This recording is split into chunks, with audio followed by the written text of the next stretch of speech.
Pretty close today. All right, so I just pressed the let's go live button, and let's wait for the stream to fire up all across the fruited plain of the internet before we go ahead and get started. We got to make sure the tubes are connecting themselves appropriately before we can dig into business on the day, and we do have some to get into. Hey, three girlies joined us over on Locals. Good to see three girlies. And it looks like the streams are alive and well, which is tremendous news. That means we can go ahead and get started. So let's do it, shall we? Hello, my friends, and welcome back to yet another episode of Watching the Watchers Live. My name is Robert Gouveia. I am a criminal defense attorney broadcasting from the Valley of the Sun, deep in downtown Phoenix, Arizona. And today, my friends, we are talking about warnings. We've got a lot of those percolating all throughout the news, and we're going to dig into it. We've got three different segments today, many of them closely related. We're going to start off talking about the lab leak. Yesterday, we really spent the whole show on it because the Wall Street Journal came out. They reported to us something we've already all known. The Department of Energy tells us that the lab leak theory looking pretty plausible. We have sort of this strategic ambiguity problem going on in our government where half of them are saying definitely natural. The other two are saying that it's probably a lab, and then we've got two or three undecided. So it's all a big mess, but it is now coming up into the public consciousness, and a lot of people are talking about it. And so China is unhappy about it. In fact, they issued two different warnings. This woman, she is the Foreign Ministry Affairs representative from China. She came out and said, all right, enough of this already, okay? We have already talked about this. It's clear, unequivocal. It didn't come from China. Leave us alone. They also issued a warning over to Elon because Elon is getting a little bit, tricky with his thumbs on the Twitter accounts. He's doing the old retweet and the liking things. And, China keeps close tabs on all of that. And so they issued a warning to him. They said, watch it, buddy boy. You better not continue to promote this fake narrative. And so they actually posted this on one of their social media sites. And actually, I'm going to take us over there today because it's kind of fun to see what they're talking about after we go through what we talk about. We had a doctor who showed up on the Tucker Carlson show yesterday saying that this virus was not only something that came out of a lab, but after it sort of came out of the lab, it was then intentionally allowed to spread. And Rand Paul is just fired up, man. He was on Fox last night and he was talking about Fauci and what he intends to do about all of this. And so, of course, that's always fun. All of that will come out in the first segment. Then we'll turn our attention over to our elected officials because, part of the problem with the COVID pandemic situation was we couldn't actually talk about anything. And one of the reasons we have free speech in America, or we used to, was because of the utility of free speech. Freedom of expression led to some public good that we all got to enjoy. One of those things are conclusions. You get to come to good conclusions because the conclusions that you reach have usually come about after a long dialectic, a conversation. I think this. Oh yeah, well, you're an idiot. I think this. Oh yeah, well, you're an idiot. And so we have this debate that goes on, around and around we go. We reach a synthesis, a conclusion. We can trust it because it came through the crucible of free speech. But now, in this new America, we have apparently FBI officials who just get to send emails out to big tech idiots like Yoel Roth and others who just censor all of our capabilities to conversate with one another. And the FBI and others were responsible. They were all meddling in it. And so the Oversight Committee is now in charge, and they have a debate about what to do about this. How do we fix this? Okay, if our free speech boat is leaky, shot full of holes from the FBI, the DOJ, the DHS, the Republican Party, the Democratic Party, everybody else in between. How do we fix it? So the Republicans are now in the House of Representatives. The Oversight Committee had a sort of a conversation about this today. And there were actually, it turns out, there were two different bills that came out of this. And I wasn't even sure we were going to get anything out of this today. But if you take a look, they actually are advancing two bills to protect America from government censorship, published February 28th. This broke 2 minutes before we hit the live stream today. And so we'll go through that, but I had already wanted to talk about it because I think this is probably one of the biggest problems that we have in this country is the fact that we can't talk about things anymore. You can't even if you can't even communicate about the problem, how can you ever get to a solution? It's impossible. So we've got clips from Comer, Biggs, Boebert, Nancy Mace, and Byron Donalds, all in the House in the second segment. It's kind of a fun little, not really, no witnesses really, but they all get their 2 minutes to just lay into it, and it's fun. Then in our last segment, we're going to do a little bit of heavy lifting, dig into FISA. FISA 702, the story that never ends because the corruption goes on and on again, my friends. And it just is never ending. So we have a new request for FISA authority, FISA powers. You know this as the Foreign Intelligence Surveillance Act, Foreign Intelligence Surveillance Act, and it's concocted to go after the bad guys, the terrorists who are going to hurt all of us. Well, unfortunately, like everything, they have commandeered it and they use it against law-abiding Americans to violate our constitutional rights on the regular, and it's set to expire at the end of this year. And so we know that Congress is very, very slow to act in most cases. You know, when it's a debt ceiling or something, they wait until the last Friday before it's due, but they are already pounding the table. This is going to expire December 2023, later this year. FISA, right? They're going to lose their powers to go in there and ransack your rights. And so they're trying to get this extended ASAP, like as quick as possible. We've got a letter from the Director of National Intelligence and the Department of Justice. So we've got Avril Haines, the Director of National Intelligence, and Merrick Garland, the Department of Justice Attorney General. They sent a letter over to Congress, like begging, please, please, please give us more 702 powers, or else we're going to lose everything, man. We're losing. We've got Mathew G. Olsen. He is the Assistant Attorney General in charge out of the National Security Division at the DOJ. One of the same guys that we heard when he was hanging out with Jill Sanborn from the FBI when they were pounding the table about my homegrown domestic violent extremism. Remember that routine they had? It was like a comedy SNL routine, these two. Well, we're all going to die because of the white supremacists. Okay. And so now he's back. He's saying, all right, pounding the table. He was out at the Brookings Institute today, February 28th, and giving a speech on this. And so we need more power. Extend it, extend it, extend it. I'm sure they will, because that's what they do. And we also are going to check in with the ACLU. They say it's rotten, this provision. Of course it is. We'll take a look at the letter that the government sent over to Congress. We've got some fun clips, one from Thomas Massie that was from this month, and one from last year around this same time when they were debating this. Darin LaHood from Illinois, a Republican, I found this great clip of him. He walks us through some of the abuses that came out of the FISA court. And you may remember FISA court from all of the basically illegal investigations into Donald Trump and other Republicans back during very important elections in this country. So we'll go through all of that. You can see we've got 3 whopping segments to attend to, my friends. And if you want to be a part of the show, the best place to do that, I mean, you know, it's on Locals, man. It's always the place to be. Watchingthewatchers.locals.com is our amazing community, and there's a live chat chatting away over there. It's an amazing forum. People can post, share stories, comment. It's a great way to connect. We do extra member-only content, morning headline shows, and so on. And you also now have access, if you'd like, to the private Telegram group where the chat never ends. It just goes on and on and on. So we've got that. Also, if you join us on YouTube, you also get access to the private Telegram group, and so you can come and join us and continue on with the never-ending chat. Also, big shout out to our sponsors over at fieldofgreens.com. You know, there are vegetables out there. They are growing all over the place. They're just popping up out of the ground. I mean, there's really a ton of them.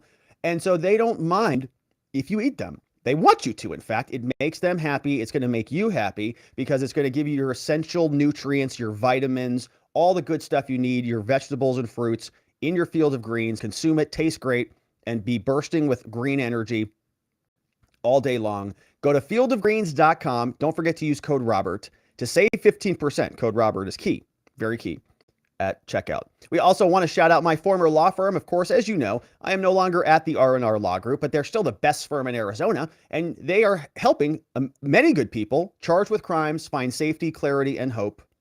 And they can help anybody you know who needs help if you give them a call at 480-787-0394, online at rrlawaz.com. All right, my friends. Now, let's get right into it because we've got a lot to get to today. Warnings from China on the lab leak theory. Started out as a theory. Many people, including the Department of Energy, thinking it might be closer to a reality, and China does not like that. They're saying, hold on a minute. It didn't come from our country. How dare you? We know how little they like to be accused of anything, especially from the American administration, whether it's Trump, Biden, anyone else.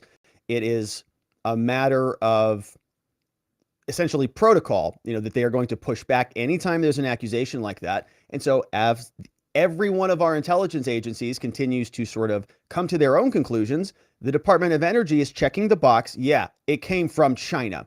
And it is not just the idea that maybe it accidentally came from China, but maybe that there was some intentional malfeasance within the Chinese Communist Party. As this story continues to develop, we see a return of Dr. Meng Yan. She is a doctor who showed up on the Tucker Carlson show many years ago to explain that she thought that this was a lab leak all along. A lot of people, like Dr. Fauci, were pointing us to different articles written by his buddies, many of whom had conflicts of interest, people like Peter Daszak, who may have gotten contracts from the NIAID to EcoHealth Alliance, which he then funneled over to the Chinese. So if we have all of these different chains and people like Dr. Lee were saying that they knew this a long time ago, as this story continues to evolve, we want to revisit and commend her on her tremendous insight. But not only that, the doctor tells us that she thinks, yeah, it did come from a lab, but it wasn't just something that accidentally came out of the lab and then accidentally spread throughout the world. No, there's another story. Instead, this was a situation where, yeah, maybe there was some accidental incident that initiated it, but once it expanded beyond that initial accident, then it was allowed to run wild. As we told you, Meng was one of the first people to tell the truth in the United States at great personal cost. She was there. She joins us now. Doctor, thank you so much for coming on. You said 3 years ago that you believe that this virus was intentionally released by the government you once worked for, the government of China. Today we're hearing in this leak to the Wall Street Journal that it was accidental. Do you believe this leak was accidental or intentional? Hi, Tucker. Thank you for having me again. First, I really want to appreciate you and also Fox News have been taking so much efforts pursuing the truth of COVID origin. Without your help, there won't be such milestone achievement. And I want to tell, of course, it was not an accident. And maybe for people who don't have this kind of biosafety lab 3 or 4 experience on coronavirus, maybe it's easy for them to accept the accident and lab leak. However, I'm the scientist working in such lab using coronavirus, and I can tell you, based on the protocol and also the other surveillance system, it will be impossible for the lab leak accidentally happen in such lab and cause the Wuhan outbreak and also the pandemic. So she worked in the lab, and according to her, in her opinion, she's seen the lab protocols, the safety regulations. She's worked there. It would have been impossible for it to come out of a lab that she worked in. Definitely, now we just reached to the first step. It was from China's lab, and we need to pursue the truth of origin, and we need to keep going on. We know the Chinese government allowed its infected citizens to travel in huge groups to Western Europe in the early days of the pandemic. That was intentional. But you believe the whole thing, they came up with this virus and they unleashed it on the world to destroy the Western economies and to elevate their own position globally. I want to emphasize one thing is, I would say based on the evidence and the source I have, that the lab, the virus was intentionally brought out of this strict lab and released in the community. However, I don't think the outbreak in Wuhan was intentional. I would say it was because CCP government and the military scientists underestimate the transmissibility. That's why finally it got out of control and caused the local outbreak. However, we should know that CCP government intentionally to let it go all over the world to kill millions of people all over the world later. Wow. Okay. So it sounds like they didn't intend for it to, according to her, they didn't intend for it to sort of breach Wuhan and then escape that one city, right? They moved it from a strict lab to another lab, and then maybe they were even testing it on a local population. They were not able to properly estimate its efficacy, its virality, and then boom, they lost control of this thing, and it then spread throughout the rest of the world, which is a wild theory. I mean, it seems absolutely reckless, like they would do something like that or be so careless about it. But yesterday we learned a little bit about another doctor out of a university here in the United States who was playing around with the MERS virus in level 2 labs. And so it's bizarre how sort of careless and reckless it feels like many of these people can be with something that is obviously so catastrophic if they lose control of it, which maybe they have. Now, Rand Paul, of course, has been on top of this for a very long time. He has been demanding answers from Fauci. He's been sort of holding him to account for years now, honestly. He is now catching wind of these other additional reports showing that sounds like the lab leak theory may be true. Here's what he has to say in response. And coronavirus research took place in that lab. Without question, and it may have been one of the greatest cover-ups in modern medical history. Wow. It will also go down in history as probably one of the worst decisions that any government bureaucrat ever made. When Anthony Fauci made the decision to fund dangerous gain-of-function research in Wuhan under the auspices of an authoritarian government, this decision was one of the worst decisions ever made. And there's been a cover-up ever since the very beginning. You can go back and see the emails between him and Francis Collins, who is head of NIH, them conspiring basically to cover this up. But now we have a mountain of evidence. The problem is much of it is classified. Well, the New York Times reported from the Department of Energy that their scientists now believe that this came from a lab is actually classified and somebody leaked it illegally. Crazy. But I've been saying ever since the controversy came up with Trump and classified documents and Biden and classified documents, I've been saying we overclassify things, and it makes it hard for me to discuss, to convince the public, mostly Democrats, that we need to do something about this. Right? Don't we live in a representative democracy where we're supposed to have representatives who sort of represent us? And yeah, they make a lot of decisions on our behalves, but they've also got to communicate with us about the things they're making decisions on our behalf about, right? We don't give them full autonomy to just do whatever all the time, right? They have time in Washington, then they come back and they do business here. And so they're supposed to communicate with their constituencies about what's going on because we vote for the people to go effectuate the laws in DC. But if everything is classified, if we can't see any of this stuff, if something that literally impacted every one of our lives, that impacted every one of our businesses, that caused many of us to lose people we love, cause deaths and destruction all across the globe, they still can't, be bothered to come up with a report and tell us what the heck happened here so that we, the American people, can have guidance, have transparency, make educated decisions about the future of the country when we go into the voting booths. So part of the problem is we need to unclassify this. The scientists and their arguments, we now know the conclusion, but I should be able to freely discuss with you the actual scientific evidence that came from the Department of Energy and those reports. Those reports should be released to the media. We should all be allowed to read them. But this is still a problem. This is a real problem. And winning the final argument is that most of the documents are classified. Yeah, it's ridiculous that we can't see really any of this stuff. And here's more Rand. Trying to escape the culpability because ultimately Anthony Fauci's advocacy, he had to go outside the boundaries of the normal process. There's a committee that's supposed to review these dangerous viruses and see if the experiments are too risky and shouldn't happen.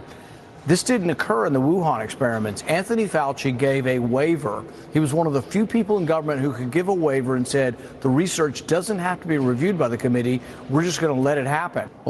Unbelievable. So Fauci skirted some of the safeguards for whatever reason. And we've heard many exchanges between Rand and Fauci, and he, has a hard time with a lot of definitions. Well, what is gain? Well, it's not what gain of function means. And we have different definitions, and Rand Paul's not a scientist and all of the other things.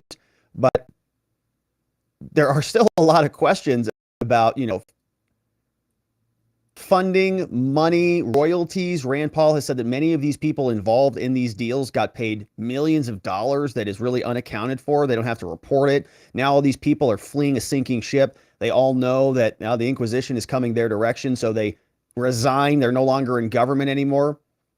Do you trust that they're being told the truth in Ohio? No, and here's the problem. This is what the CDC currently tells you about COVID. If you're 50. All right, so they're talking about East Palestine and all of that other stuff. Now, we've got more because those are some of the people reacting to this new report from the Department of Energy. So we've got sort of this split between the different agencies. FBI and the DOE agree. Lab leak theory sounds pretty good. The other agencies, who knows what they're doing or who's in charge of them. Usually most entities are useless in the government anyways, but 5 of them evidently are so boneheaded they said, no, it seems natural. All right, so they got the original Fauci diagnosis or something and they haven't changed their minds. But as we speculated yesterday, every time that we've seen on this channel, this pattern where any allegations go towards the Chinese Communist Party, they don't like that very much. We saw when they came here and sat down with Anthony Blinken and he said, can you please stop your genocide over there? And they said, what? How dare you accuse us of something when you have BLM on your streets? Have you seen what's happening in your towns? And the same thing goes on and on. All right. We shoot one of their spy balloons down. And they say, how dare you attack our country? How dare you? We say, well, you flew it all over our nuclear bases and our idiot government couldn't figure it out. And they say, well, we're offended and, we're probably going to invade Taiwan next. So very hyper dramatic over there. And so as we want to get to the bottom of this to find out whether it originated from Wuhan, and again, we're not even essentially necessarily blaming the CCP for it or the Chinese party for it. A lot of people have questions about this guy right here, Fauci, and how he was involved in all of this by funneling US dollars over through EcoHealth Alliance to the CCP, right? Lot bigger hula hoop, in other words, than just China and the Chinese Communist Party. We want to know whether this guy and others like him were involved in it. So it is important we get to the bottom of it. It's kind of critical. All these people, as we talked about yesterday, who want to gloss over it are missing the bigger picture because we don't want to do this again. And if our government is continuing to fund this type of insane research for whatever purposes, bioweapons or whatever, right? We maybe want to be aware of that so we can make decisions about how we're being governed. But China doesn't like the implication. So the Department of Energy says, oh, yeah, maybe it did come out of a lab. And China says, how dare you even imply anything of the sort? So this came over from the fmprc.gov.cn, which stands for China. And it is from the Ministry of Foreign Affairs for the People's Republic. And you can see this woman here is going to be answering questions. Her name is Meng, hosting a regular press conference on February 27th after the news broke from the DOE. Now, there were several questions about different sessions and considerations. You can see this is very much like what we often do here is when Karine Jean-Pierre gets asked a bunch of questions, we come through and talk about the questions. But most of these are not that interesting. We've got the Republic of Korea conversation. We're talking about President Zelensky, Belarus. But what we're looking for is this. Oh, a question from the AFP to Meng. All right, Miss Ning. Question for you. The U.S. Energy Department said on Sunday that they have new evidence indicating that COVID most likely arose from a laboratory leak from China. What's your response, Mao? Mao says, right, this is official Chinese minister speaking here, says the origins tracing of SARS-CoV-2 is about science and should not be politicized. Oh, great. It's like they've got, is she like a Fauci over there? Is that, do they have their own Fauci version person over there? Says China has always supported and participated in global science-based origins tracing. And I think there's a lot of people who might contest that. In fact, China has, by many accounts, been completely opaque, not transparent at all. She said, in quote here, a laboratory origin of the pandemic was considered to be extremely unlikely, in quotes. Put that in quotes. Says, is a science-based authoritative conclusion reached by the experts of the WHO China Joint Mission after field trips to the lab in Wuhan and an in-depth communication with researchers. Wow. Sounds very sciencey, doesn't it? They took a field trip to the lab and they concluded nothing. They say it was accurately recorded in the mission's report and has received extensive recognition from the international community. Yeah, you know who else was sort of on that train? Anthony Fauci, Francis Collins, Jen Psaki, and all those people in that line, including the DOJ and the FBI, who is sending emails to all the big tech platforms to censor people who disagreed with the standard narrative. So they were just regurgitating Chinese garbage propaganda. So here's the big warning from China.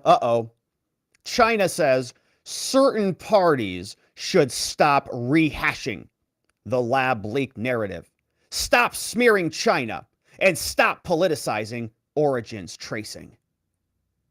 Period. Oh man, they're mad over there. Calling it a smear against China. Well, it did come from China. I mean, I hate to break it to them. So, it could have been, I guess, apolitical if you guys would have been open and honest about it. But now everybody has made all of this political. And so, yeah, now it is political.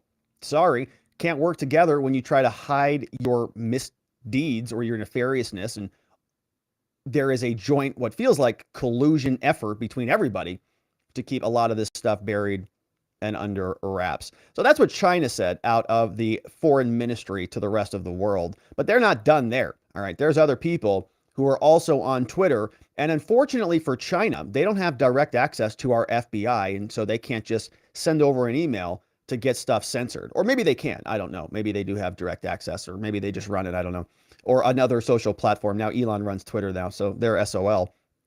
So they can't make the FBI shut Elon up. And so they're issuing another warning. Elon has been retweeting some of these wild conspiracy theories, so-called, and the Chinese are unhappy about it. Now, he makes and sells a lot of Teslas over there. And so in China, they're saying, watch it, Elon, buddy boy, you better stop those retweets or else there will be repercussions coming your way. Oh, well, the reminder today was directed towards Elon Musk. The Tesla founder had been retweeting posts promoting the theory that coronavirus originated from a Wuhan lab. Well, the issue is very sensitive here in China. Yeah. And so the Communist Party paper, the Global Times, warned on its social media site that he could be breaking the pot of China.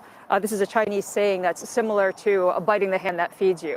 Now, this warning comes as Chinese officials, both on a high level as well as on a lower level of the government, are really pulling out all the stops to try to attract U.S. investment into China. The directive has come all the way from the top, from President Xi Jinping, who has been saying that there should be greater effort to attract more and welcome more foreign capital as well as foreign investment. On a local level, officials have been eagerly trying to reach out to international companies, touting how they're relaunching several events around the region and dispatching delegations, prioritizing trade shows in the U.S. and Europe. Cities, also including Shanghai, have announced that they're going to be having foreign talent recruitment drives. They do, though, have a lot of work to do. The international business sentiment has been quite shaky in the past year because of the zero COVID protocols. Yeah, because they were locking people in their homes, residences, apartments. People were starving to death, jumping out of buildings. It was insane. And Fauci wanted that here. He said, well, they have a lot of power there. It's very convenient for them. The sour the slowing Chinese economy, as well as the political climate. American executives, in particular, Joe, are really nervous ahead of that select committee hearing. This is a new committee that's focused on China. That's right. And nobody here wants to be called in. They don't want to be called in.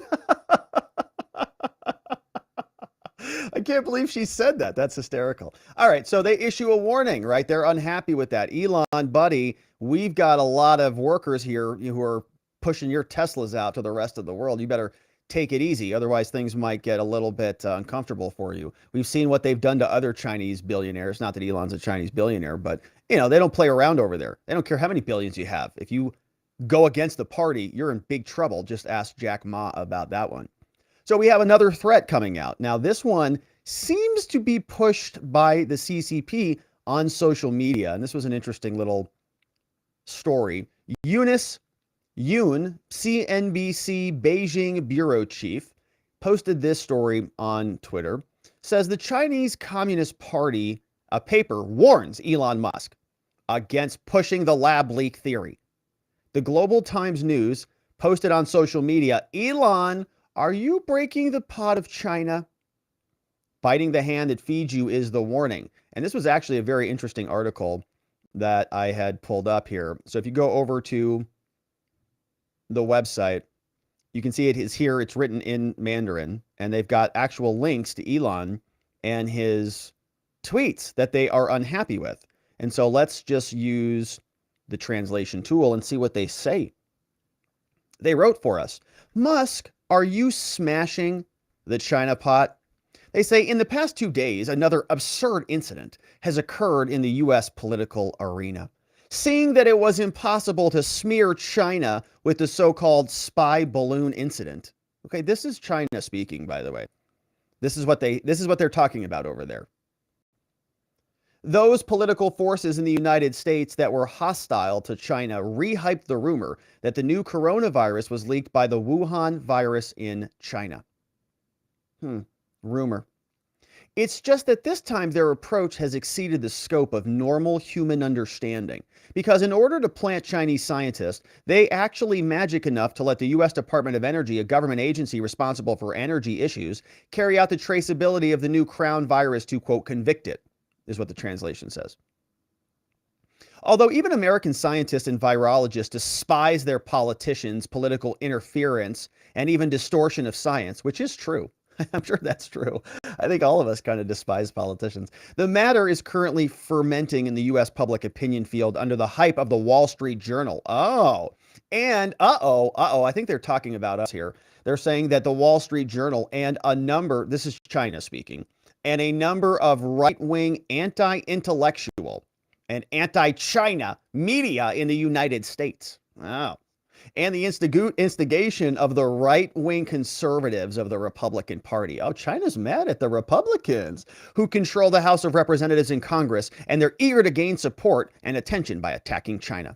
Now, they say, even Elon Musk, the boss of Tesla, a well-known American electric car brand, has now mixed himself in. And they're unhappy with their Republicans. Yeah. So as shown in the figure below, they say just after the DOE came out, Elon was promoting that the crown virus was developed by Fauci, a well-known infectious disease expert in the United States. They're educating them about Fauci. They say it was funded in Wuhan. So here's what they're saying, right? They actually underlined it. Look, Kanakoa, shout out to Kanakoa, posted this and Elon responded to it, said he did it via a pass-through organization called EcoHealth. Right? Fauci funded Wuhan through EcoHealth Alliance. We follow the bouncing ball, just follow the money. And you find it lands in Wuhan and it went right through Fauci's house. So they're unhappy about it. And they're writing more about EcoHealth. And they've got a couple clips from Peter Daszak here. They say, why did Musk participate in this matter and follow these anti-intellectual right-wing conspiracy theorists in the United States to make remarks that smear Wuhan?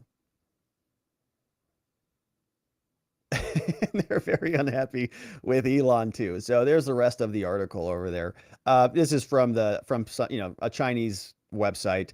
Don't subscribe to their Substack. All right. They don't need it. So that is what they're saying. Warnings to Elon, warnings to America. Don't you blame us for the Wuhan lab. Well, all right. Well, we kind of do. We're going to continue to do it. And you can just deal with it as far as I can tell until we get to the bottom of it. Until you can exonerate yourselves, you have been lacking in transparency, and we want answers. Whether it leads to Fauci or to Xi or anybody else, Klaus Schwab, we want answers. So we'll continue to cover that, of course. The lab leak warning from China. We'll see if Elon responds and how that unfolds. Thank you for joining us and following along and hitting that like button wherever it is you're watching it. We'll look forward to seeing you on the next one. All right, my friends. Now we're going to turn our attention to our second segment of the day. How do we fix censorship from the U.S. government in America? We know, covering the Twitter files, FBI, many other agencies, State Department, Adam Schiff, Pencilneck, and others were all sending emails to the FBI. Why don't you censor this American? He made a very offensive election joke about voting on a Wednesday or something, and we need to rally the troops in order to stop this misinformation from going out on Twitter. And they censored us hard about all sorts of different topics, one of which was COVID, one of which was the lab leak theory, the lab leak hypothesis. We on this channel got several strikes for all sorts of different things, one of which was medical misinformation. And so the Oversight Committee is now being led by the Republicans, and they want to know what to do about this and how to fix this. And so they debated several bills today, two of which passed, which we will see where that takes us. But I want to start by going through the memo. Of course, the House is in session, and there was a proposal for what they were going to dig into today.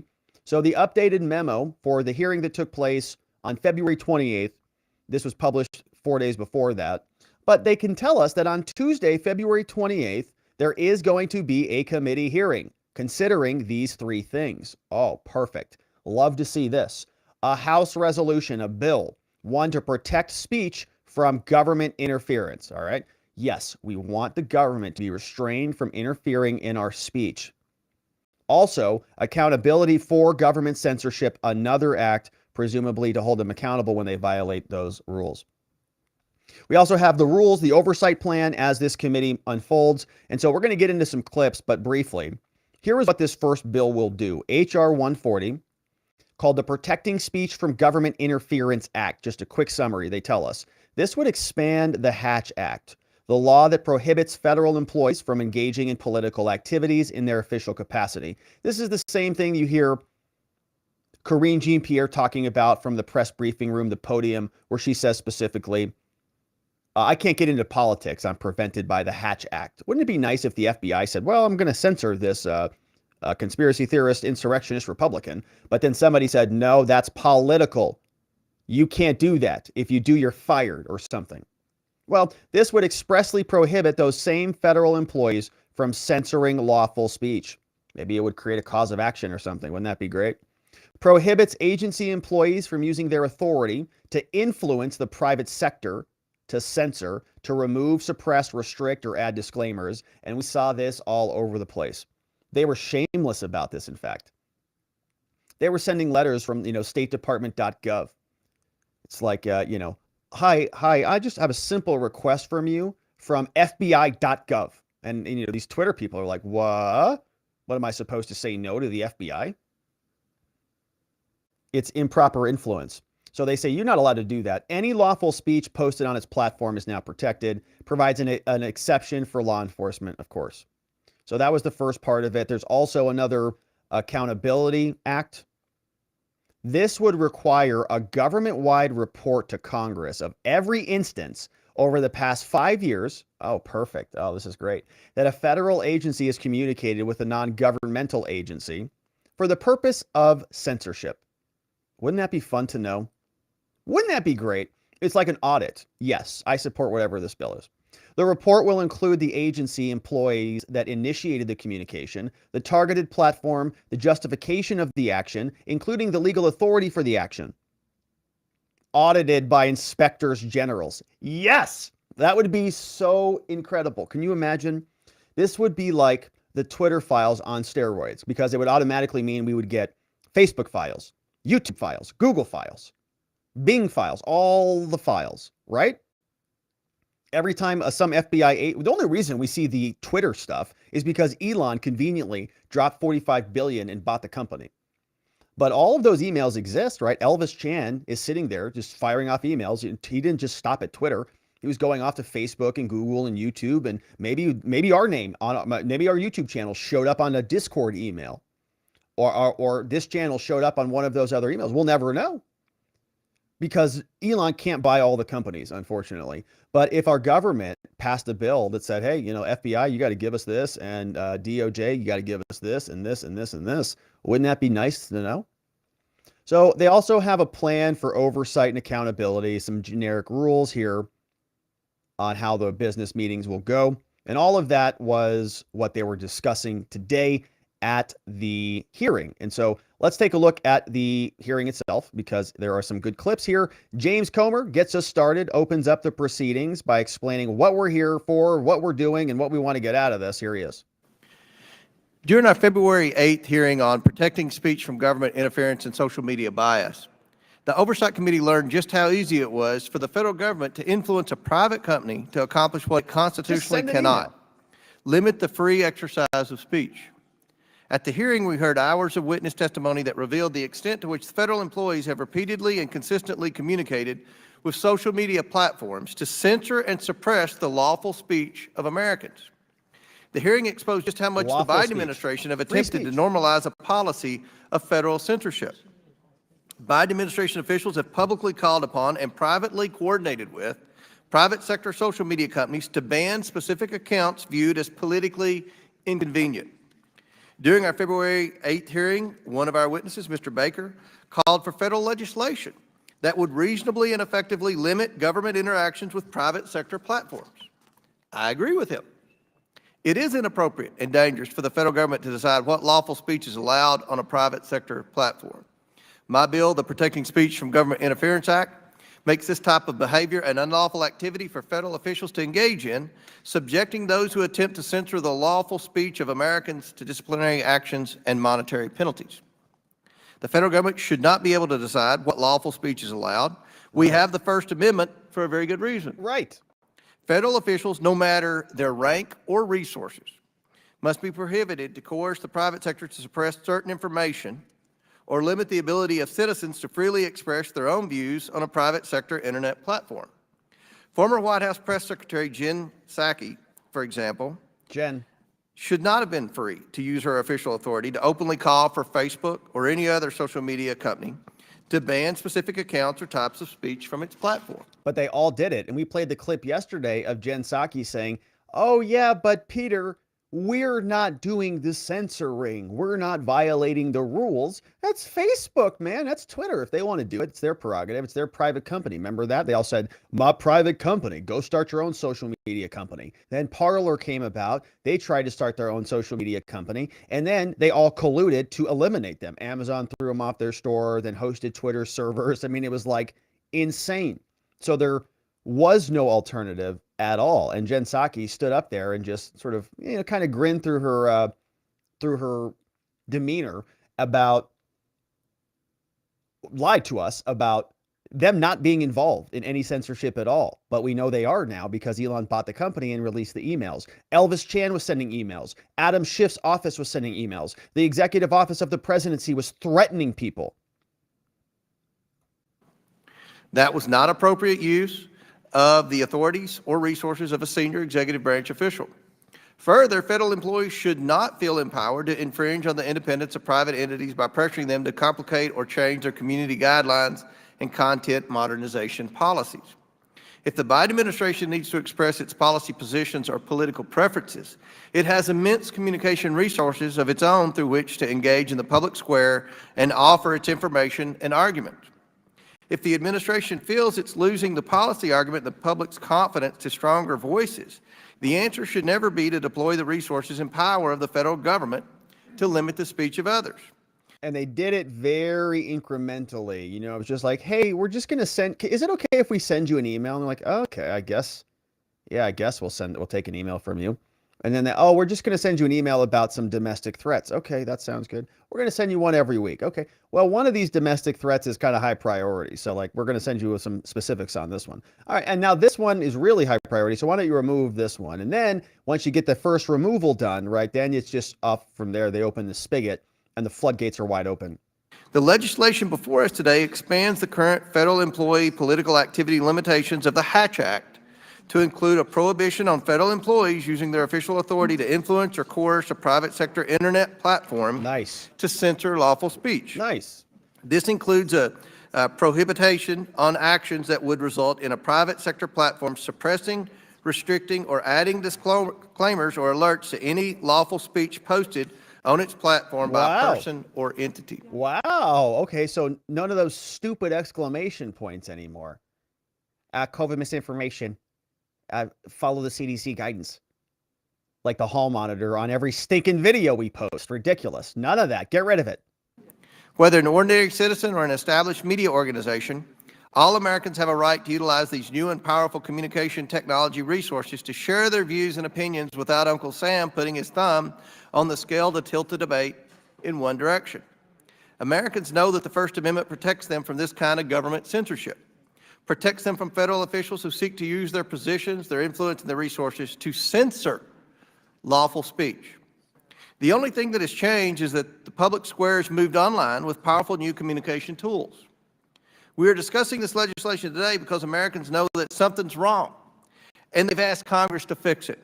I hope so. This bill is a targeted first step to address one clear part of the problem: the troubling development that the federal officials in the U.S. government view it as their role to censor the speech of Americans. I thank Judiciary Committee Chairman Jim Jordan and Energy and Commerce Chair Kathy McMorris Rogers for their early support in crafting this legislation. Absolutely outstanding. I think it is a critical component of success for the Republican Party, for conservatism. I mean, they have lost the free speech battle for a long time. Big tech controlled the narrative. All of the digital yard signs that the Democrats had access to, all the posts, all the videos, all the images, all the interviews, all the communities and channels, Discord groups, all of that stuff was allowed to exist. These were assets that people saw, that created engagement, that allowed their message to percolate like oil through the gears. But when they tipped the scales on that and limited conservatives or conspiracy theorists or insurrectionists or people spreading medical misinformation or election misinformation or blah, blah, blah, whatever they are, all of those people, right, were limited to such an extent that even their other speech was prohibited. So they didn't have the same assets out in the field. They didn't have the same tools. They didn't have all the digital yard signs and points of engagement that the Democrats had. And that stuff is extremely consequential. So if you can't have free speech and you can't have a discussion of reality, you can't have any success built upon that. And the Republicans have been losing this game for a long time. Very nice and refreshing to see that they're actually starting with this in mind. We've got to get control of this. The FBI can't send emails to Twitter employees telling them to censor stuff. Now, they're not going to do that anymore because they don't own Twitter, but presumably they still have these relationships, don't they? With Facebook and with Google and with YouTube and with all of the other conglomerates. So hopefully there is something that comes about. Now, Andy Biggs, shout out to Arizona, had a fun line of questioning talking about the DOE article. Says, hey, yeah, this is important because the Department of Energy article is now out. We can now kind of talk about this lab leak theory. But just a year or two ago, we were being censored and suspended, stricken on YouTube for this very conversation. I want to point out a few things as well. Number one, the recent Wall Street Journal report regarding COVID, where the DOE has known and suggested that there was an actual leak at the Wuhan lab, and that they knew about it for a couple of years. That's interesting, because when some of us suggested that 2 years ago, my colleagues across the aisle said we were conspiracy theorists, we were nuts, yeah, we were xenophobic, racist, bigots, all sorts of killing ridiculous grandma, complaints. I was censored, I was bumped, I was shadow banned, all types of things. Yeah, so were we.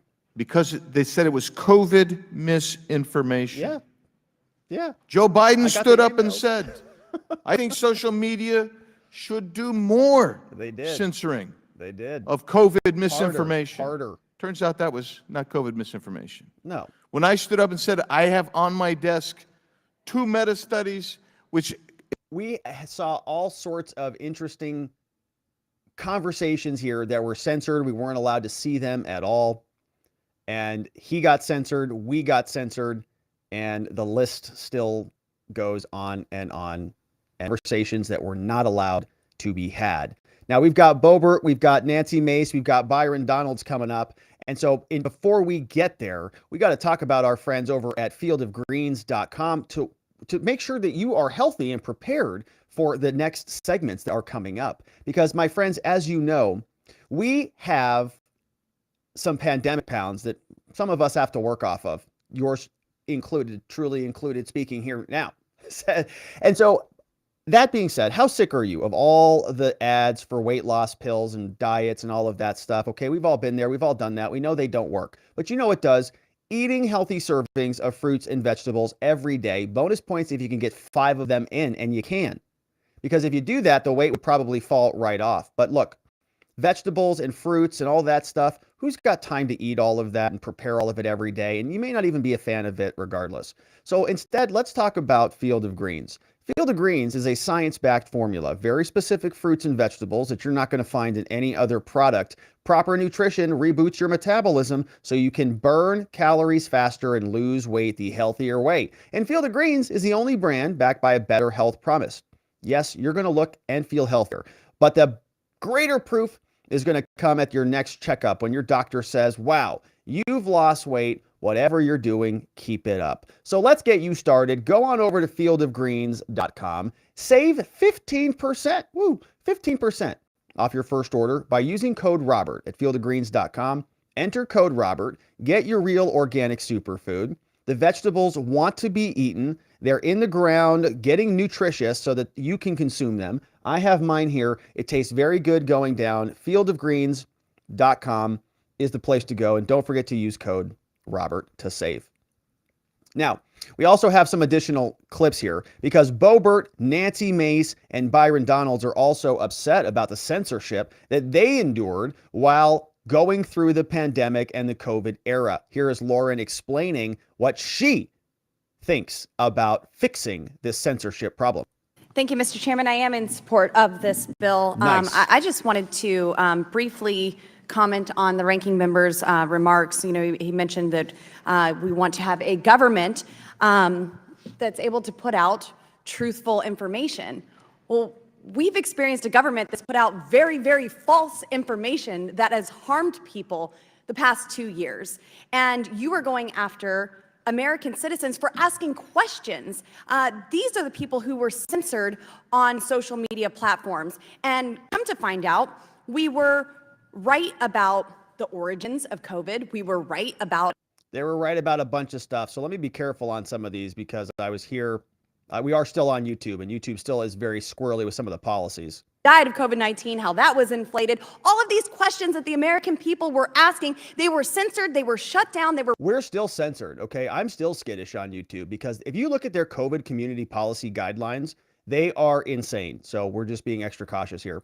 Removed from social media, they were suspended, they were banned, and you want a government that just can put out truthful information? Well, how about allowing the real government, the people, to ask questions, seek answers, and not be silenced in the process while they are completely being lied to by their federal government, by the people who were put in these positions. And this bill is addressing exactly that. Good. Americans need to be able to ask these questions. They have the right to receive information about what's going on in our country and around the world, where things are coming from, how it's going to affect their children, their children's education, how it's going to affect their health physically.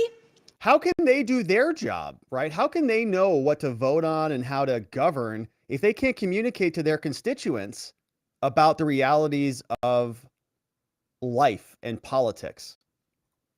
This is what we are addressing. The American people were silenced for 3 years because of what China has done and because of our federal government colluding to cover up what China released into the globe. So we want American citizens to, yes, have a government put out truthful information. And also the people are the check on the government to say, hey, is that right? Is that accurate?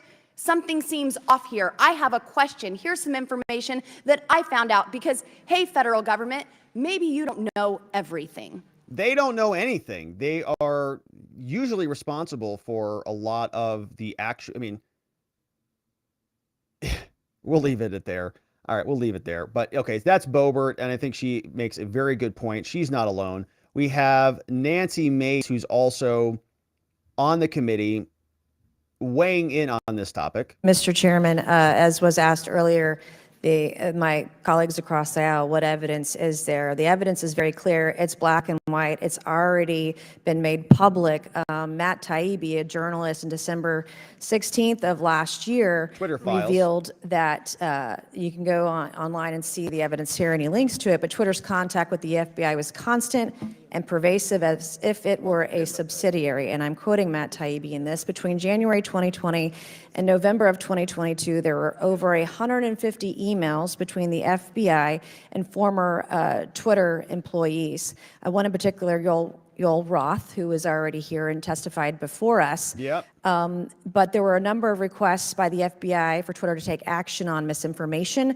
They even tried to ban accounts that were telling jokes. Yeah, election I mean, this jokes. is the ridiculous nature of agents of Voting on the federal Tuesdays government. Wednesday instead of And some of Tuesday. it wasn't just Republicans. There were Democrats, too, that were targeted. So some of this is bipartisan targeting on both sides of the aisle, Republicans did it, whether too. it was this administration or last administration. This really should be a bipartisan conversation. And this, what Matt Taibbi also stated was that in the Twitter files, it was not just the FBI, it was DHS, it was DNI, it was other agencies participating in this, including elected officials we found out just a few weeks ago, including a U.S. senator who tried to have constituents banned on Twitter because they said something criticizing him. Yeah. And so, this is a huge issue, I think, and we're not talking about, as my colleague said earlier, about terms and services of Twitter or other private social media companies. We're talking about agents, representatives of the federal government being involved here, and the evidence is very clear. And Mr. Chairman, if you'll allow me, we can re-enter into the record again some of these tweets that expose the FBI and DHS and DNI. I'd like to enter into the record with unanimous consent these tweets that show that federal agencies were involved with manipulating content, censoring content, and monitoring content at their whim. Thank you, and I yield back, Mr. Chairman. Good comment from Miss Mace, and of course she's referencing some of those Twitter files and a lot of the evidence that we saw that the government was in fact putting their thumb on the scales of free speech. And shout out to Zulu in the chat. Zulu sent in an interesting question here today. Says, are we abolishing Section 230 or not? Section 230, of course, gives the big tech companies some immunity from being responsible for the stuff that is posted on their platforms. Says, honest question. It sounded like the victory condition for rightism at one time. Also, the sky is falling. Okay, so that's from our friend Zulu. And it's an interesting question. I think that it's a related issue, but I think it's also sort of separate. So in this segment, right, in this committee, we're talking about the government agents acting as the censors. And so here we're saying that the government should be withheld, sort of precluded from having their agents go out and censor people. Whereas Section 230 would be whether you would have a sort of a private cause of action or a civil cause of action if somebody posted something on social media that was defamatory or that was, problematic. You could sue the big tech company for allowing them to post that thing. So it sort of gives them immunity. So, very closely related about moderation and monitoring and what is allowed on social media and what is not. But your question about Section 230, I sort of remember that era. I do remember where there was sort of a big push by the right to reform Section 230.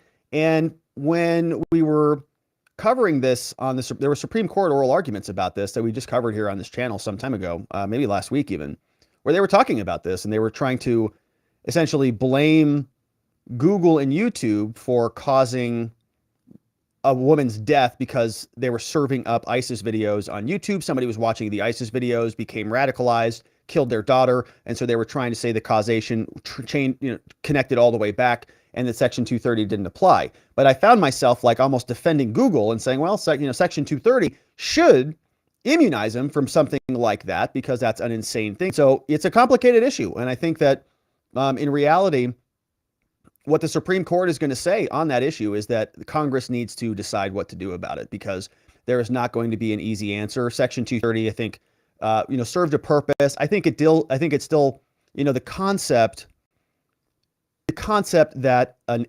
apolitical, non-biased platform should be immune from what is posted on there, I think is a good concept.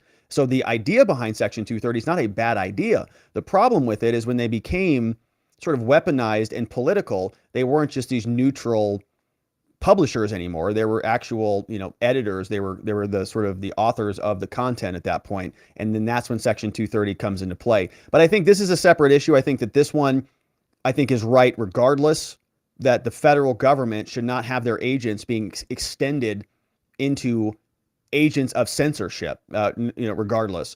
If it's a person's free speech, there should be a pretty big prohibition. If it's even close to being political, it should be protected free speech. It should have to cross a threshold of criminality that resembles the criminal code or something for the FBI to get involved. Otherwise, I think that it should be left alone. We should default towards more free speech. Good question, though, from Zulu, and thanks, Zulu, for the great super chat. All right, final clip on this section is from our friend Byron Donalds, another representative saying, yeah, it's time. We got to rein in the government on this censorship. One of the things that the Twitter files already suggested, and this is with respect to the Hunter Biden story, is that FBI was in constant contact with Twitter through that entire saga. The Twitter executives could say whatever they want about how, well, we made the final decision. And of course, in all likelihood, they made the final decision. But it is crystal clear that there were elements of the federal government that were in Twitter's ear. That's not even something that's under conjecture. We see the email chains. The contact existed. Twitter executives talked about that amongst themselves within the operations of the company. That has continued under the current administration with respect to COVID-19 from CDC and other elements of the government, HHS. So if you're going to say that Twitter was taking information from FBI during the Hunter Biden situation with his laptop, it's only common sense to assume that CDC was also using that position to basically push their narratives into Twitter, which led to the silencing of Jay Bhattacharya, of Robert Malone, Marty McCary was silenced as well, etc.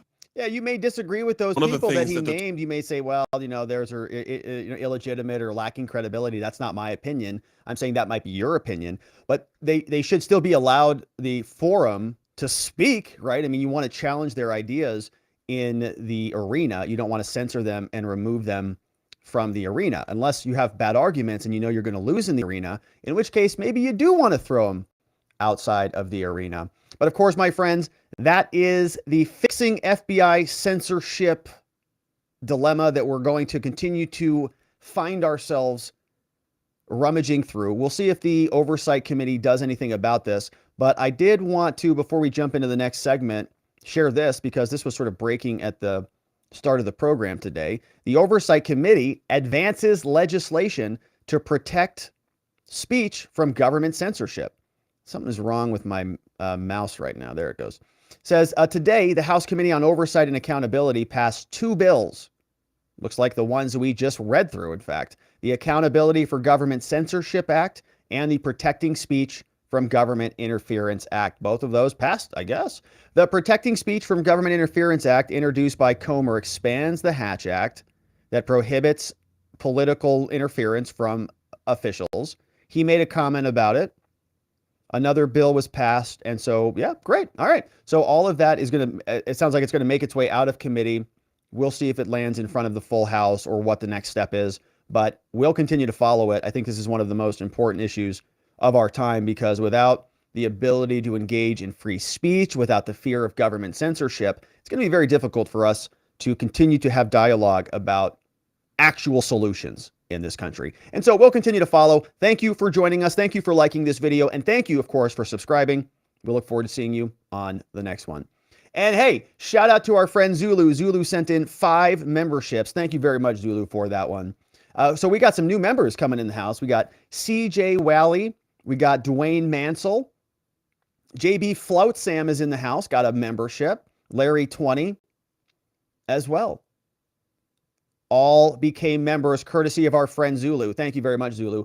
And what that means is you'll get access to our member-only morning headline streams and the Telegram group. So grab the Telegram group link so you can join us in the chat even after the show ends. And thank you very much, Zulu, for that. All right. And so we've got one final segment to wrap it up on the day. The FISA court back in the news. Some of those powers going to be expiring soon. And the DOJ, Merrick Garland, FBI, Department of Justice, all the different agencies involved do not want to lose that power. It expires December 2023. It's coming up hot. The Director of National Intelligence, Avril Haines, and Attorney General Merrick Garland sent a letter over to Congress. They're saying, please, we need Section 702 so that we can continue to investigate terrorism and bring, the bad guys to justice. Unfortunately, according to people like Thomas Massie, people like Darin, LaHood, and other entities like the ACLU, 702 is not just used for terrorists, okay? This is something that's used to spy on Americans and commandeer, undermine your constitutional rights at every turn. And so let's turn our attention to get our bearings straight on this over to Mathew Olsen. You may remember Mathew Olsen from other segments here on this channel where he was talking about homegrown domestic violent extremism. He was hanging out with Jill Sanborn over at the FBI. Well, today he was in front of the Brookings Institute and he was talking about FISA. And FISA is set to expire very soon, and they very much do not want that to happen because they're going to lose the ability to go, I guess, catch all those insurrectionists and governor kidnappers. So look, as many of you know, the National Security Division, which I lead at the Justice Department, was created in the wake of 9/11. Unfortunately. It was created to unify all of the Department of Justice's national security efforts. We investigate spies and terrorists. We go after nation-state threats, those who would bring malign foreign influence to the United States. We enforce sanctions and export control laws and much more. But the National Security Division is also responsible for the Foreign Intelligence Surveillance Act. We are the lawyers who represent the government before the Foreign Intelligence Surveillance Court, or FISA court, and we oversee the use of FISA authorities. I've been on this job leading the National Security Division for just about a year. And I've worked in the national security field, as we just heard from Camille, for much of my career. People often ask me what keeps me up at night. And that's usually a hard question to answer. Here it comes. We have so many threats that we face. Governor kidnappers that were conducted by the FBI, fake insurrections that were conducted by the FBI, other things that were conducted by the FBI. There's so many to choose from. We can't keep track of it all. What is going to keep you up at night? What could it possibly be there, Mathew? From nation-state adversaries, terrorists, malicious cyber actors. It's hard to pinpoint just one threat. But right now I can say, what is it? Without hesitation, the answer to that question. What keeps me up at night is thinking about what's going to happen if we do not renew Section 702 of the Foreign Intelligence Surveillance Act. What? This law will expire at the end of this year if Congress doesn't act to reauthorize it. And if 702 expires or is watered down, what's going to happen? The United States will lose absolutely critical insights that we need to protect the country. Oh, you're kidding. So that means we got to get rid of this. Like 702 has to go like double time. All right. It should be the top priority. Let me back up a little bit. Section 702 is the law that enables the United States government to obtain intelligence by targeting non-Americans who are overseas and who are using U.S.-based communication services. Its value simply cannot be overstated. Without 702, we will lose indispensable intelligence for our decision makers and our warfighters, as well as those of our allies. And we have no fallback authority. We have nothing to go back to. Perfect. That would even come close to making up for that loss. Perfect. So that's why this morning, the Attorney General and the Director of National Intelligence sent a letter urging Congress to swiftly reauthorize 702. And in that letter, they emphasize that there is simply no way to replicate 702's speed, agility, reliability, and results. We're going to read that letter in a minute. Section 702 enables the United States to gain intelligence about our most pressing threats. Today, we are relentlessly focused on serious threats, such as the Chinese government's effort to spy on us and to steal our sensitive technologies, with their balloons, Iran's sanctions evasions, North Korea's nuclear program, and Russia's invasion of Ukraine. Let me stress the threat we face from China in particular. At this moment, when China is ramping up its efforts to spy on Americans, we must not blind ourselves to that threat by allowing 702 to expire. Yeah, well, China is working really hard to spy on you, America. And we need to spy on you just as hard as they are. So give us authority under Section 702. We don't want the Chinese to spy on you more than you don't want them to spy on you more than we are, right? I mean, what kind of American are you?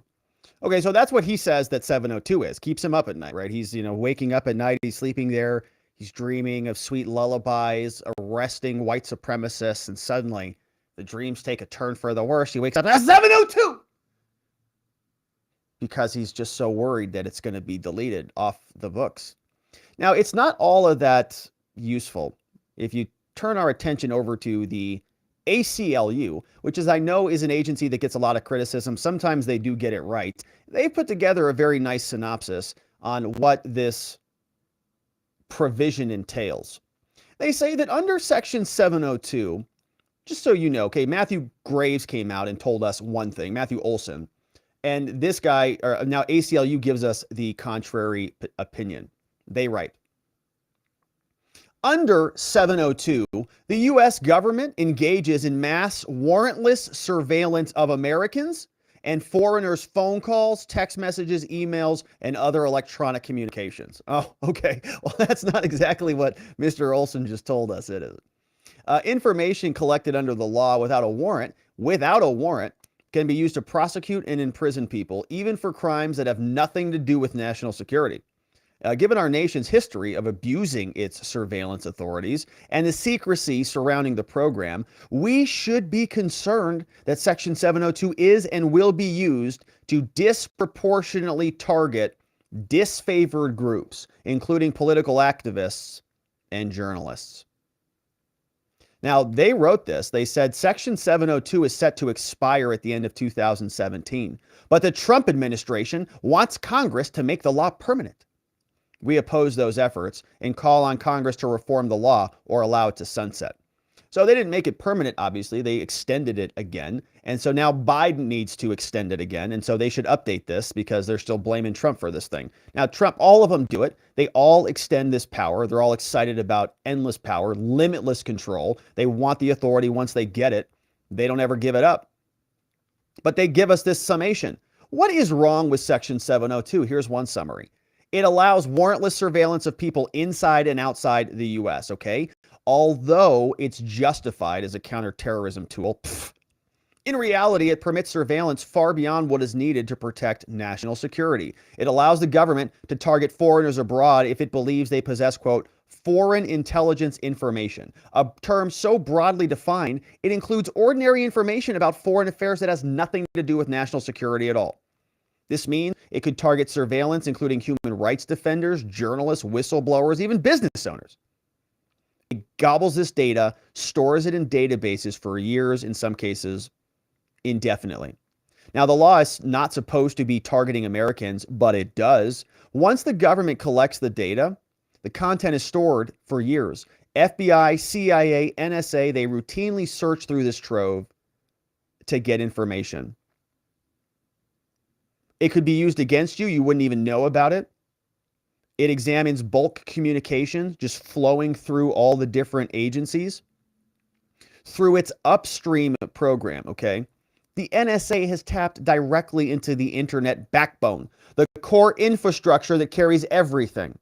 Emails, text messages, internet data between Americans and the rest of the world. The NSA uses devices it has installed on the internet backbone to continuously scan international internet traffic data in bulk, looking for communications with tens of thousands of targets. It's unprecedented form, real-time, suspicionless surveillance of Americans' communications. Now, while the NSA curtailed one controversial element of this in 2017, after repeated violations of court-ordered limits, it wants to bring it back.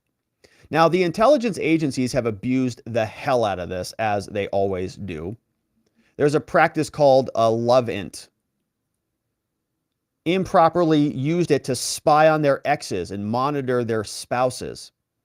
A recent opinion from the Foreign Intelligence Surveillance Court revealed a significant number of other violations that raised Fourth Amendment concerns, none of it being properly disclosed. Right? So our corrupt intelligence agencies are using this corrupt law to spy on all of us. And you can read the rest of it. It's a rotten bill. It needs to go. They've been long extending it indefinitely. Now it's set to expire, and they're begging for it to come back. So let's take a look at the letter that has been sent over to Congress, begging them. Drafted February 28th, sent over to the Honorable, so-called Chuck Schumer, Mitch McConnell, Hakeem Jeffries, minority leader in the House, and Kevin McCarthy, majority leader of the House, Speaker of the House. We have the letter that is being drafted by Attorney General Merrick Garland and Avril Haines, Director of National Intelligence. Those are two big names, okay? We don't often see letters drafted by these people. We definitely don't regularly see them together. This is the Attorney General. This is the lead of the Department of Justice for the whole United States. Big agency. This is the Director of National Intelligence. I think she runs, she's the head of the conglomerate of 21 or so different intelligence agencies, whatever the number is. Big names. They signed this together. Whew. So they must really mean business. Let's see what they say. They're writing to everybody in Congress, both the Senate and the House. They say, all right, dear leaders, McConnell, Schumer, McCarthy, and Jeffries, as the 118th Congress begins, we urge you to promptly reauthorize a key foreign intelligence authority of the FISA Act before it expires at the end of the year. They say Title VII of FISA, in particular Section 702, has been a critical authority for the intelligence community and the DOJ since it passed in 2008. The authority, they say, allows the government to acquire foreign intelligence information from individual terrorists and weapons proliferators and hackers and other foreign intelligence targets located overseas who operate using U.S. electronic communication service providers. It also requires the IC and the DOJ to comply with, get this, laughable, robust privacy and civil liberty safeguards. Give me a break. Which are overseen by all three branches of government, which means nobody's overseeing anything. As the examples below demonstrate, the information acquired using Section 702 played a key role in keeping the United States safe and secure. So given all of this, we ask that this is your top legislative priority because this gives us unique and timely intelligence and we comply with all the civil liberties that we must. Here's what they tell us. Over the last 15 years, they say 702 has proven invaluable again and again. We've identified all sorts of problems, including issues with the PRC, with Russia, Iran, and Korea. First, they say 702 acquired information has been used to identify ransomware attacks on critical infrastructure. This information was gleaned to get sanctioned foreign adversaries to stop developing weapons of mass destruction. They've identified threats to U.S. troops and disrupted planned terrorist attacks, both home and abroad. And this is how they got Ayman al-Zawahiri in 2022, thanks to Section 702. It also resulted in the identification and the disruption of hostile foreign actors and their attempts to recruit spies in the U.S. And they've identified economic security risks that have been prevented from occurring. They say, it has become clear there is no way to replicate Section 702's speed, reliability, specificity, and insight.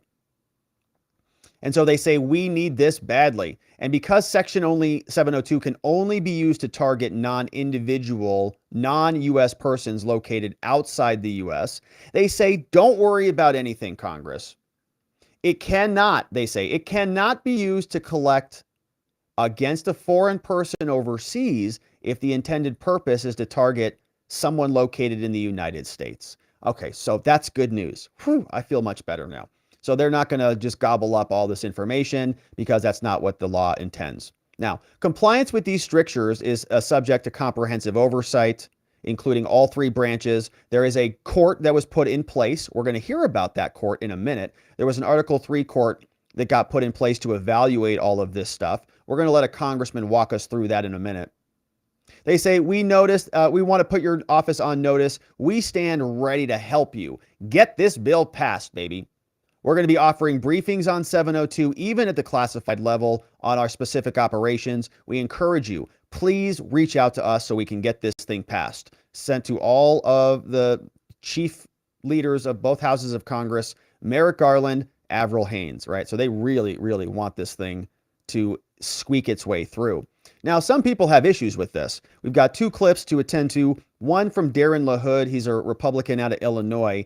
He talked about this about 1 year ago from today, March 2022, and he walks us through one of those court rulings, one of those opinions that Avril Haines and Merrick Garland said made sure that this whole thing was being run above board. They said, we have oversight over this. We have a whole court that monitors this stuff. Well, here's what one of those courts found. Thank you, Mr. LaHood. Thank you, Mr. Chairman. And I want to thank all of you for your commitment and dedication to the work that you do in service of our country. Director Wray, I wanted to talk to you a little bit about FISA. As you're aware, Section 702 of FISA is scheduled to expire in December of 2023. And I think you know that the FBI's credibility with members of Congress when it comes to managing and executing this law is dubious at best. Toilet in the garbage. And I would say in a bipartisan way. Last year, as you know, DNI declassified a FISA court opinion from here in the District of Columbia, and it was Judge Boebert, as part of his judicial oversight, really just criticized extensively the FBI and the FISA process. And Mr. Chairman, just for the record, I'd like to ask unanimous consent that the redacted opinion be made part of the record. Without objection. As you know, in that opinion, Judge Boebert went through and detailed the FBI breaches, the illegal activity, the abuse of power, and the blatant failures of this process. Yikes, that sounds bad. As you know, Director Wray, in the opinion, they specifically, the judge highlighted a dozen of FBI queries that were, quote, conducted in support of predicated criminal investigations that access Section 702 acquired information. This includes purely domestic activities like healthcare, fraud, bribery, and public corruption that were outside the norms of 702. Director Wray, was that appropriate conduct? I think the judge's opinion speaks for itself that it was not. I would say that it's important that the court did not find unlawful purpose or bad faith or anything like that, but that doesn't make it any less unacceptable to me. I think the most important thing that I would call out here in this kind of setting, and we could obviously have a longer conversation, is that the queries at issue, the compliance incidents at issue involved there all predate massive changes that have been made by my leadership team and I since then that include all sorts of changes to systems, to training, to safeguards, to policies. We created a whole new Office of Internal Audit that didn't exist before that's solely focused on FISA compliance. Yeah, don't change the law, okay? The law's fine. Everything about the law gives us everything we want. So we've just changed everything after the fact. You know, all of those violations that were, you know, technically not illegal, technically not bad faith, technically not anything that was criminal or outside of the bounds, right? The judge said totally inappropriate stuff. He says, yeah, but the law's okay. Like, we didn't break the law, right? Okay. So it's just a sort of a matter of, you don't like how I make the sandwich. I make my sandwich a little bit different than you make your sandwich. And so you want me to make it like you make it. That's fine.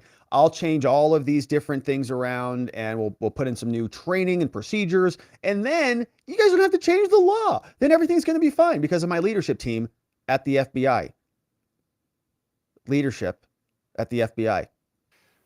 So I could go on and on about the changes that have been made, but all of those incidents predate all of those fixes. And I'm highly optimistic that those changes will dramatically improve our compliance rate. And you can bet that I am hell-bent on making sure that we do. Okay, hell bent on it. That's FBI Director Christopher Wray. Very excited about that. Now, that was 1 year ago. This was also from Thomas Massie. This was, I believe, February 2023. So we fast forward 1 year ahead. Now, this is not Christopher Wray, but this is Thomas Massie explaining his thoughts now on 702. Which, Mr. Baker, you've talked about in your testimony, particularly 702 parts of it that we are going to re-examine and reauthorize potentially.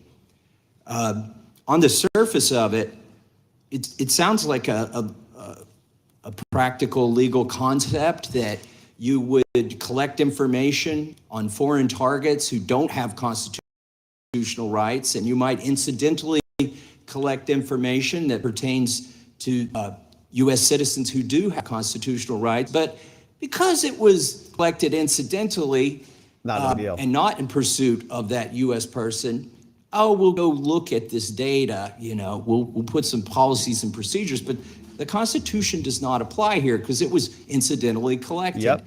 Well, if the incidental collection were small enough, that might be a valid concept. The problem is we've collected millions of exabytes of data. When what you're collecting incidentally becomes the entire universe. Wow. I think you might need a warrant to go look at that information. Yes.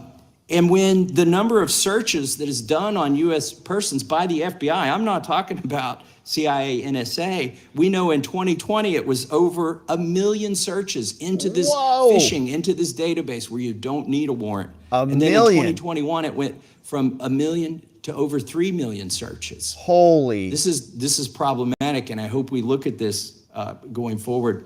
It's just a free-for-all. It's kids in a candy store. There's no oversight at all. How can Christopher Wray manage 3 million searches and figure that out at the FBI? They can't even finish their Where's Waldo coloring books there at the FBI Hoover building. So that, my friends, is what's going on. Now, they're going to be pounding the table hard to extend FISA. If we had to place our bets, Congress usually falls in line with whatever the intelligence community wants. I bet that they get this thing extended. Hopefully they don't, since they are now sending letters to our Congress people saying, please, please give us this additional authority one more time. Might be a good time if you have the letter writing fever to send one to your Congress people to encourage them to not extend it. But that, my friends, is it for the 702 stuff. We'll see what Congress does. Of course, we'll continue to cover. Thank you for liking this video and subscribing wherever it is you're watching this, and we'll look forward to seeing you on the next one.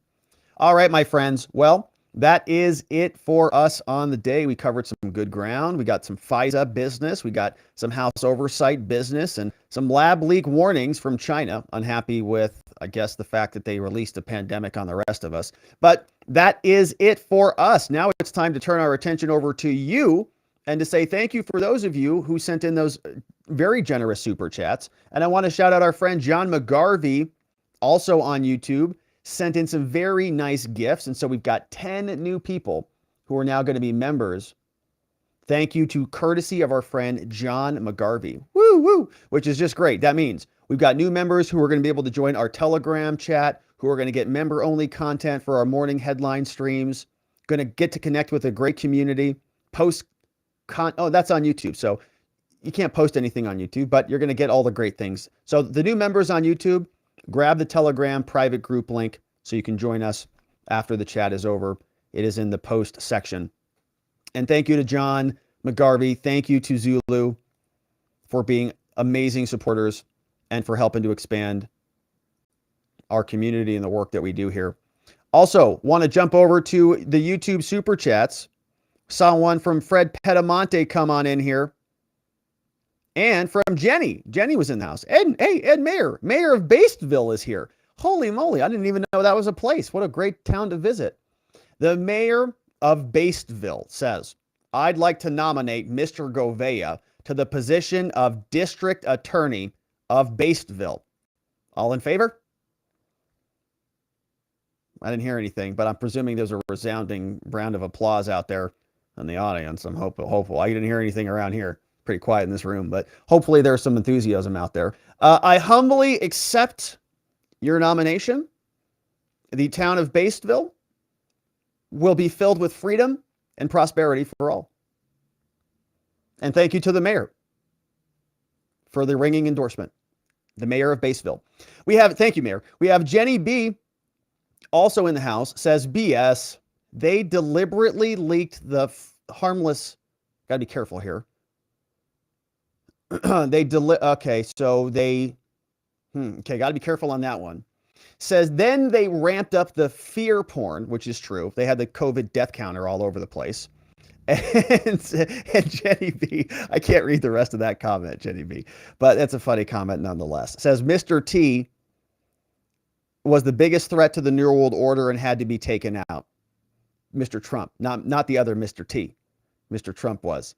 Yeah, there was a big push to eliminate him for sure. We had a great question from Zulu. Thank you for that one, Zulu. Got that in the segment. And then Fred Pedamonte is here. Says, Fred Pedamonte with his rascally dog says, Rob, I came home today and Johnny was having lunch with Peter Daszak and Anthony Fauci. Oh, gosh. Says, I hid.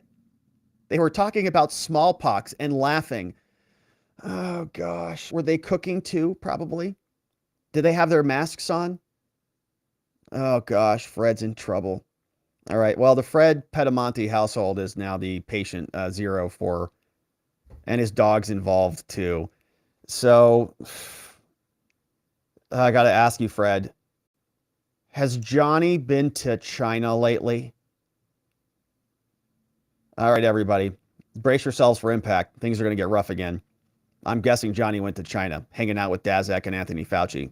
Great. All right. Well, good luck, Fred. Put your mask on. Good luck out there. All right. So that is it from our friends on the YouTubes. Very grateful for our YouTube friends. And of course, we had some another nice comment here from Penny Whitbrot is on Rumble. Thank you, Penny. Says, off topic, but check this out. I remember Fauci saying EcoHealth got 600,000. This is a lot more than 600K USA spending. Yeah, so that's a great comment on that. Penny Whitbrot is on the Nurse Penny channel over on Rumble.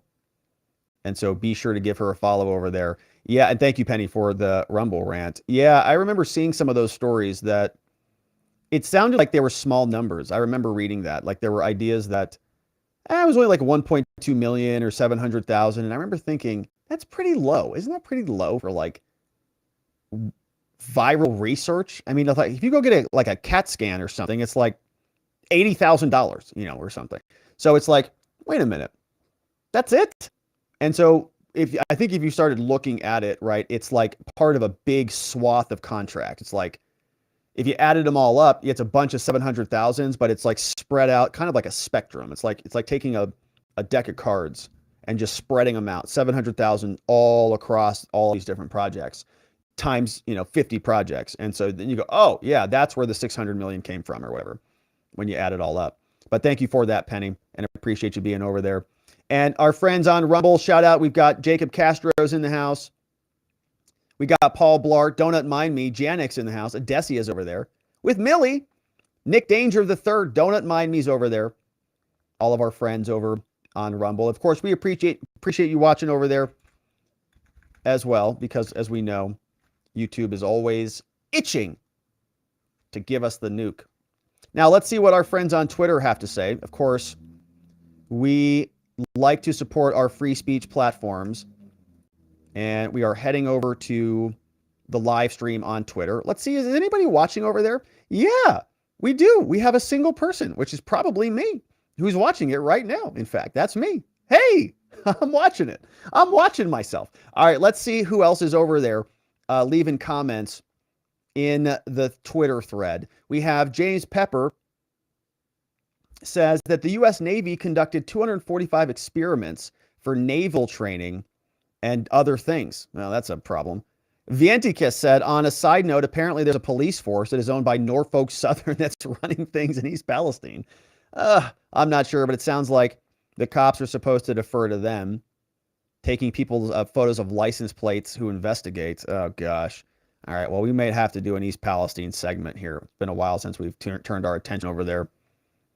Jay Adams is on Twitter, says there is no way the FBI DOJ have FISA authority extended And we got some comments about some of the other things they lost control of from Kathleen and Hines in the House. So it's good to see all of our friends over on Twitter. We appreciate you following us over there. And if you'd like to join us over there, it's at Rob Govea, ESQ. And of course, follow your other watchers who are in the Twitter chats as well.